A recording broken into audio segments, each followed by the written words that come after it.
Hello students, कैसे हैं आप सभी। हम पुनः हाजिर हैं आपके लिए। जैसे कि हमारा पिछले वीडियो में आप लोगों ने देखा होगा स्टूडेंट, तो हमने बात कर रहे थे परीक्षा में क्या पढ़े।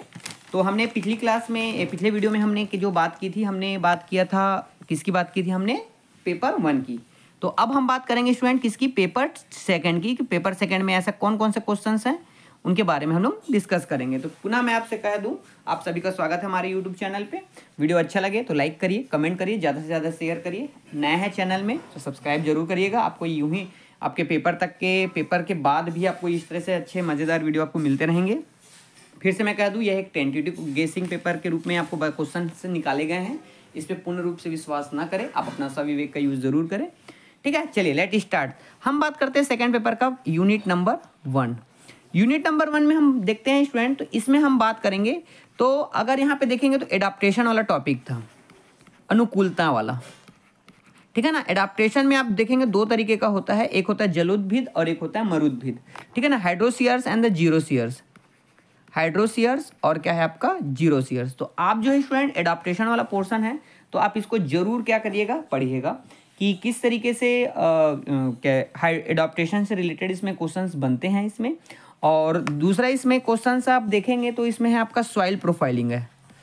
सॉइल प्रोफाइल, सॉइल प्रोफाइल मतलब ये है स्टूडेंट, इसमें मृदा परिच्छेदिका के नाम से जाना जाता है कि मृदा की कितनी लेयर्स होती हैं, कौन कौन से लेयर में क्या क्या होती है, उनके बारे में बताया गया है। तो आप ये वाला टॉपिक पढ़ लीजिएगा। और तीसरा टॉपिक जो है स्टूडेंट वो है फिजिकल फैक्टर। फिजिकल फैक्टर पढ़ लीजिएगा। इन्वायरमेंटल में फिजिकल फैक्टर जो है कौन कौन से सहायक होते हैं, जैसे कि अगर हम बात करें टेम्परेचर, प्रेशर, लाइट, रेन। ठीक है ना। इसके अलावा जो है सॉइल। ये सिंपल से टॉपिक है स्टूडेंट, इसको कोई बहुत हैवी टॉपिक नहीं है। इसको आप एक बार पढ़ेंगे तो आसान शब्दों में, अपने शब्दों में भी क्या कर सकते हो, यूज़ कर सकते हो। ठीक है, तो ये है यूनिट 1। अब बात करते हैं यूनिट 2 में। यूनिट 2 में हम जब बात करते हैं स्टूडेंट, तो इसमें ये पूरा जो है आपका इकोलॉजी है। सेकंड पोर्शन क्या है आपका, इकोलॉजी पोर्शन से कहलाता है। तो इकोलॉजी में अगर आप देखोगे तो इसमें अगर आप देखोगे तो सबसे पहले तो आप लोग ये पढ़ लीजिए कि इकोलॉजी में इकोसिस्टम को पढ़ लो अच्छे से। इकोसिस्टम पढ़ लो। इकोसिस्टम में किसी का भी इकोसिस्टम पूछ सकता है, जैसे कि आपका ग्रास लैंड पूछ सकता है, ग्रास लैंड का इकोसिस्टम, पॉन्ड का इकोसिस्टम या समुद्र का इकोसिस्टम। ठीक है ना, ये पढ़ लीजिए। इसके अलावा यहाँ पे पढ़ लीजिए आप एनर्जी फ्लो पढ़ लीजिए, एनर्जी फ्लो। पिरामिड पढ़ लीजिए यहाँ पे, energy pyramid, ecology pyramid sorry. और साथ ही यहाँ पे पढ़ेंगे आप लोग साइकिल। ये जरूरी चीज़ है, साइकिल आप स्किप नहीं करेंगे। साइकिल बहुत इंपॉर्टेंट है, और कम से कम 2 नाइट्रोजन साइकिल पढ़ लीजिए, कार्बन साइकिल पढ़ लीजिए, और यहाँ पे आप सल्फर साइकिल पढ़ लीजिए। ठीक है ना, जिसमें चांसेस जो है ज़्यादा आने की, नाइट्रोजन और कार्बन की चांसेस ज़्यादा है। ठीक है, तो इस चीज़ को आप इसमें बिल्कुल पढ़िएगा। जैसे कि अगर मेरे को पता, जहाँ तक मुझे ऐसा याद आ रहा है कि पिरामिड जो है पिछली बार आ चुका है, और एनर्जी फ्लो, ये दोनों जो टॉपिक्स हो गए हैं रिपीट हो चुके हैं, मतलब 2023 में आ चुका है। तो लेकिन आप इसको स्किप नहीं करेंगे स्टूडेंट। ऐसा नहीं है कि आप पेपर में आ गए तो आप लोग इसको नहीं पढ़ेंगे। ठीक है ना, इसको बिल्कुल पढ़िएगा। कोई ज़रूरी नहीं रहता है स्टूडेंट, एक गलत बात होता है कि जो इस साल आ गया वो नहीं आता है। और ऐसा भी नहीं है कि 2022 में वही पूरा आ जाता है, ऐसा भी बात नहीं है। ये तो पेपर सेट करने वाले के ऊपर रहता है, ये टॉपिक पे डिपेंड रहता है। ठीक है ना। और हाँ, साथ ही यहाँ पे आप जो है फूड चेन का टॉपिक को स्किप नहीं करेंगे। ठीक, तो इस टॉपिक को आप जरूर देखिएगा। तो ये हो गया आपका यूनिट 2। अब बात करते हैं स्टूडेंट यूनिट 3 की बात करते हैं। तो यूनिट 3 की बात की जाती है स्टूडेंट, तो ये जो है आपका प्लांट फिजियोलॉजी है, यूनिट 3 एंड 4। तो यूनिट 3 में अगर बात की जाए तो इसमें तो बहुत सारे टॉपिक्स हैं, लेकिन अगर मैं टेंटेटिव निकालूँ टॉप 5 क्वेश्चन जिसके आने की प्रोबेबिलिटी बहुत ज़्यादा है, तो सबसे पहले तो है आपका ट्रांसपिरेशन है। ट्रांसपिरेशन मतलब होता है स्टूडेंट वाष्पोत्सर्जन। इसके आने के चांसेस मुझे कुछ ज़्यादा ही लग रहे हैं इस बार, क्योंकि या तो लॉन्ग में आ गया तो शॉर्ट में आने के चांसेस लग रहा है ये। ठीक है, ट्रांसपिरेशन हो गया। साथ ही साथ इसमें अगर देखोगे तो आपका ये वाला टॉपिक भी था, ऑस्मोसिस वाला। ऑस्मोसिस है, डिफ्यूज़न है, परमिबिलिटी है। ठीक है ना, इस टाइप के जो पोर्शन है आप लोगों ने पढ़ा होगा। ट्रांसपिरेशन हो गया। साथ ही आपने देखा होगा एसेंट ऑफ सेप। अब एसेंट ऑफ सेप कई लोग बोलेंगे कि सर एसेंट ऑफ सेप तो 2023 में आ गया।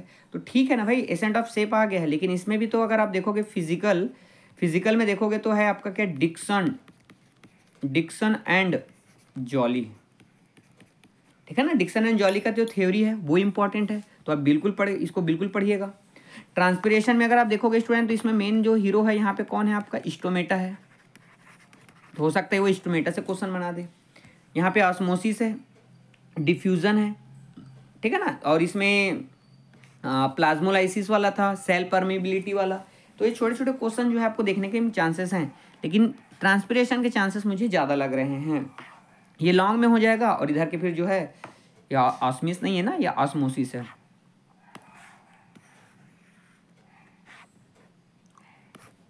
एक मिनट, ऑस्मोसिस। ओके स्टूडेंट, ये ऑस्मोसिस वाला हो गया। तो ये यूनिट थर्ड में आप इसको देख लीजिएगा। अब बात करते हैं यूनिट फोर्थ की बात करते हैं। यूनिट फोर्थ में हम बात करते हैं तो यहाँ पे आपको साइकिल देखने मिलेगा स्टूडेंट। साइकिल आपको देखने मिलेगा, फोटोसिंथेसिस और रेस्पिरेशन की क्रिया आपको देखने मिलेगी। तो इसमें अगर आप देखोगे तो मिलेगा student Calvin cycle, C3 cycle बोलते हैं इसको, केल्विन साइकिल के रूप में हम इसे जानते हैं। C2 साइकिल, ठीक है, C2 साइकिल हो गया। अगर इसमें बात किया जाए तो ग्लाइकोलिसिस साइकिल, ग्लाइकोलिसिस तो चलिए क्रेब्स साइकिल है ये रेस्पिरेशन में, ये तो फोटोसिंथेसिस का है ये, ठीक है ना। ये क्रेब्स साइकिल हो गया। और इसके अलावा ETS इलेक्ट्रॉन ट्रांसपोर्ट सिस्टम, और एक है आपका कैम, ठीक है ना। तो इस तरीके से आप जो है कैम पाथवे जो है क्रेसुलेशन एसिड मेटाबॉलिज्म जो पाथवे होता है उसके बारे में है। तो ये जो है रेस्पिरेशन का है स्टूडेंट। इसके अलावा जो है आप शॉर्ट ट्रिक में याद कर सकते हो रेस्पिरेशन क्या है। रेस्पिरेशन क्या है, 2 टाइप्स के होते हैं, एरोबिक एंड एनारोबिक, वायवीय अवायवीय होता है, ये पढ़ लीजिए। तथा आप हिल रिएक्शन, फोटोसिंथेसिस वाला हिल रिएक्शन, ठीक है ना, इस टाइप का ये क्वेश्चन है। तो ये आप जरूर देखिएगा, क्योंकि इसमें आपका पाथवे है प्लस साइकिल है स्टूडेंट। तो ये बहुत ही इसमें बता पाना पॉसिबिलिटी नहीं कि कौन से क्वेश्चन के आने के चांसेस ज़्यादा है। लेकिन अगर देखा जाए तो केल्विन साइकिल जो है, मुझे ऐसा प्रतीत हो रहा है कि इस बार जो है आपको केल्विन साइकिल देखने को मिल सकता है। और C2 साइकिल एक छुपा रुस्तम टॉपिक है स्टूडेंट। मैं पहले बता दूं कि ये हर बार आता है, लेकिन जो बोलते हैं ना साइड हीरो होता है उस टाइप का है ये कौन, C2 साइकिल, जिसे फोटो रेस्पिरेशन के नाम से जाना जाता है। ये भी क्वेश्चन कई बार रिपीट हुए हैं। तो आप ये मेरा तो सजेशन रहेगा कि ये दोनों टॉपिक को आप बिल्कुल छोड़िएगा नहीं, बिल्कुल याद रखिएगा। अब बात करते हैं यूनिट 5 की। यूनिट 5 में हम जंप करते हैं स्टूडेंट। तो यूनिट 5 में हम बात करते हैं तो इसमें अगर आप देखोगे तो प्लांट हार्मोन्स के बारे से, प्लांट हार्मोन से रिलेटेड मिलता है। एक है प्लांट मूवमेंट और एक है प्लांट ग्रोथ है। तो प्लांट ग्रोथ की अगर बात करूँ स्टूडेंट, तो आप यहाँ पे आप पढ़ सकते हो आप ऑक्सिन। ऑक्सिन को आप बिल्कुल स्किप मत करिए। जिब्रेलिन पढ़ लीजिए, ऑक्सिन जिब्रेलिन हो गया। इसके साथ साथ आप यहाँ पे देखोगे तो जो फाइटोक्रोम है, फाइटोक्रोम ये देख लीजिए। और साथ ही यहाँ पे सबसे IMP मेरे को ऐसा प्रतीत हो रहा है यहाँ पे सीड डॉर्मेंसी, ठीक है। और इसमें और शॉर्ट नोट्स में अगर आ सकता है सीड, इसके आप क्या देख सकते हो types, endospermic and non endospermic seed आ सकता है, और उसके में सीड डॉर्मेंसी आ सकता है, ठीक है ना। ये इसके चांसेस मुझे ज़्यादा लग रहे हैं। ऑक्सिन, जिब्रेलिन, आपका एब्सिसिक एसिड, एथिलीन, और होता है साइटोकाइनेसिस। ये आपके टोटल 5 होते हैं स्टूडेंट, ठीक है ना। तो 5 होते हैं, तो जिसमें से देखोगे तो इसमें ऑक्सिन, जिब्रेलिन और एब्सिसिक एसिड का इंपॉर्टेंट ज़्यादा होता है।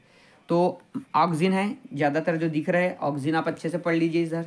फाइटोक्रोम अच्छे से, seed dormancy, types of seed पढ़ लीजिए, ठीक है ना। इतने सारे क्वेश्चन को आपको तैयार करना है स्टूडेंट।